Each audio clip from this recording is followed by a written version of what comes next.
का था topper type, शांत, शालीन, चुप रहने वाला, पढ़ाई करने वाला। ठीक है, तो अब जैसे वो टॉपर है अगर, तो हमारे मन में तो हो ही गया ना यार, इससे पूछते ये कैसे पढ़ता होगा, इसके तो नंबर आते हैं, अपने कहां गड़बड़ कर रहे हैं इससे पूछते एक बार। तो मैंने क्या किया, मतलब हमने बोल दो या कलेक्टिवली सबने उससे एक सिंपल सा सवाल पूछा कि मैं यार तू क्या टाइम टेबल फॉलो कर रहा है, कि कब तू उठता है, कब सोता है, क्या तेरा रूटीन है, किस तरीके से तू पढ़ाई कर रहा है, ये समझा। तो उसने बोला अपना बता दिया पूरा कि मैं सुबह उठता हूं इतने बजे, मैं कोशिश करता हूं इतना पढ़ लूं क्लास में जाने से पहले, और उसके बाद में फिर आने के बाद में मैं इतना पढ़ता हूं।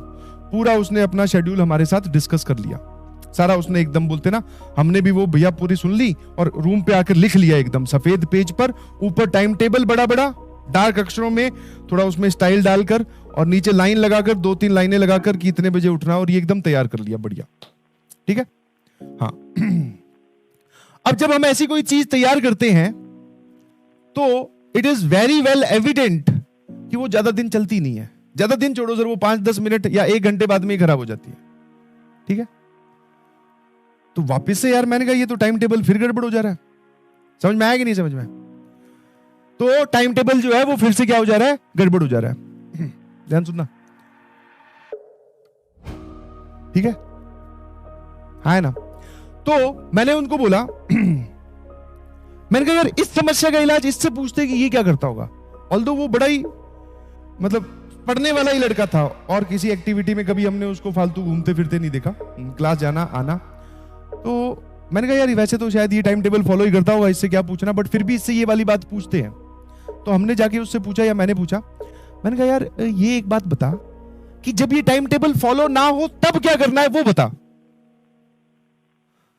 फिर उसने जो जवाब दिया, that answer is very very very motivating. बोले कि ऐसा तो होता ही है। उसकी स्टेटमेंट सुनना जरा ध्यान से, ठीक है? हाँ, अभी भी याद है, उसका नाम नकुल था। हाँ, तो नकुल ने बोला कि एक बात मैं आपको बोलता हूं कि ये जो टाइम टेबल हम बनाते हैं ये फॉलो नहीं होता है। हाँ, बोले मेरे से भी नहीं होता है। हाँ, हमने टाइम टेबल में लिखा कि आज मैं 10 घंटे पढ़ूंगा, हो सकता है हम 6 घंटे ही पढ़े। 6 घंटे का टाइम मिला, बाकी 4 घंटे जो कहीं और ऑक्यूपाई हो गए, 7 मिले 3 ऑक्यूपाई हो गए। बोले ऐसा मेरे साथ भी होता है। समझ में आया कि जरूरी नहीं कि जो टाइम टेबल हमने लिख दिया वो पत्थर की लकीर है और वो फॉलो होगा ही होगा, नहीं, वो नहीं फॉलो होता। फिर मैंने कहा तू क्या करता है? बोले मैं उस टाइम टेबल को अप्रोच करने की कोशिश करता हूं। समझ में आया? टाइम टेबल को अप्रोच, कि एक स्टैंडर्ड चीज हमने फिक्स कर ली, इसकी तरफ जाने की कोशिश करो। आप सोच रहे हैं कि हम इसके ऊपर ही पहुंच जाएंगे और हमेशा यहीं खड़े रहेंगे, नहीं। एक स्टैंडर्ड लाइन खींचो, इसको बोलते हैं हम आइडियल प्रोसेस या फिर आइडियल लाइन, कि दिन में 8 घंटे पढ़ना है। ठीक है, हाँ, नोट्स बनाने हैं, लेक्चर रिवाइज करना है, ये सब चीजें करनी है, हमने लिख लिया। इतने बजे उठना है, फिर घूमने जाना है, 10 मिनट की वॉक। अब जब आपने ये लिख ली तो आपका जो बैरियर है वो ऊपर सेट हो गया। अब आपसे क्या होगा अगर बीच में आपने कहीं पर वो गड़बड़ की, अंदर एक गिल्ट इकट्ठा हो गया, कॉन्फिडेंस और कम हो गया।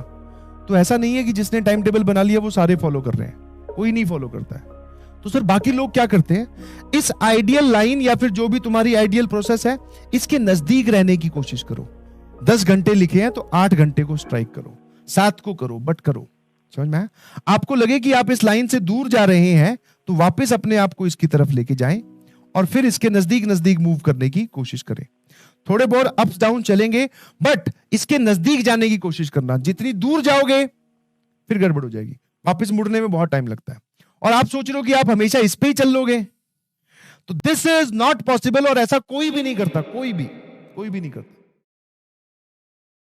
वाह, तो वो सीन चल रहा था उस दिन।